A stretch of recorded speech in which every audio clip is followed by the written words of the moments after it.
origins. See, the scholars, they've done their research on the Igbo tribe, extensive research. And they've compared the traditions of the Igbo tribe and they've matched them up to the biblical traditions of the Israelites. And they said, whoa, these are strikingly similar.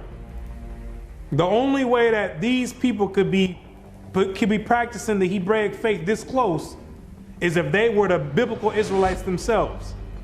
So you may ask yourself, what is the significance of the Igbo tribe to the so-called Negro in the Americas? When you do the research, what you're going to find out is that the Igbo tribe is one of the main sought-out tribes that were captured and sold in the transatlantic slave trade and came right here to America.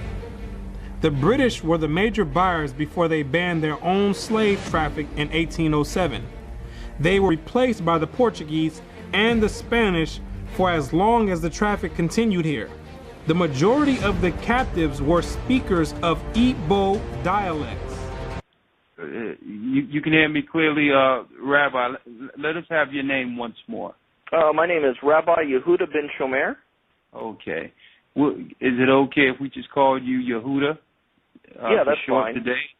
Okay, yeah, that's great. fine. No problem at all. I'll go on even further to say this, that the slave trade is actually connected to Deuteronomy 28, because the majority of the slaves that were brought to the Caribbean islands and brought to the Americas were Igbo people, were people of Hebrew and Hebraic Israelite descent, if you will. And so if you read Deuteronomy chapter 28, it matches perfectly what happened to the Hebrew slaves, the black Hebrew slaves, during the slave trade. It just matches it perfectly. Back up now. I think we just rung a bell here. Hold up now. Okay. Hold up. Hold the presses. Okay. Hold up. I hope everyone is listening to this. This is you about to rock some boats now, Ben Yehuda there. Hold up now. Listen to what he's saying here. So you are saying that there's a great chance, or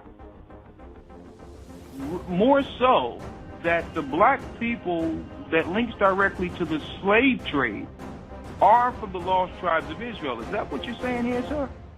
Yes, I am. Now, granted, I will qualify that I don't. Wait a second.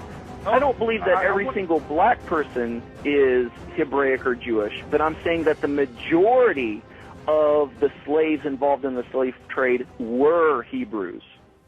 These people knew exactly who they were buying and selling, both the Africans and the Europeans.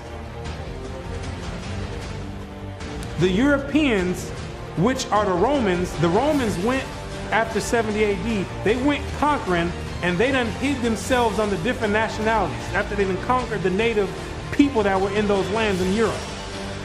Hid themselves under the French, under the British, under the Portuguese. They're the same exact Romans. And all they're doing is continuing the agenda that was put in place in 70 AD. When they came down there looking for the Israelites. It's the same exact agenda.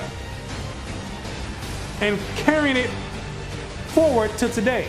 It's the same exact agenda. They knew exactly who they were aiming for. It's not by coincidence that all the history matches up perfectly with the Bible prophecies. It's not a coincidence. And then they push a doctrine on you in church talking about it doesn't matter. So then you never go and look for this information. Now you see exactly why they don't put none of this in black history, why they don't go prior to the 1600s. You start digging prior to the 1600s, and then you find out you come or descend from the Igbo tribe. You start doing your research.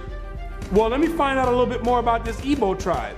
Then you find out that the Igbo tribe are known as fact descend from the 12 tribes of Israel. So then you say, hold on. Something's not right here.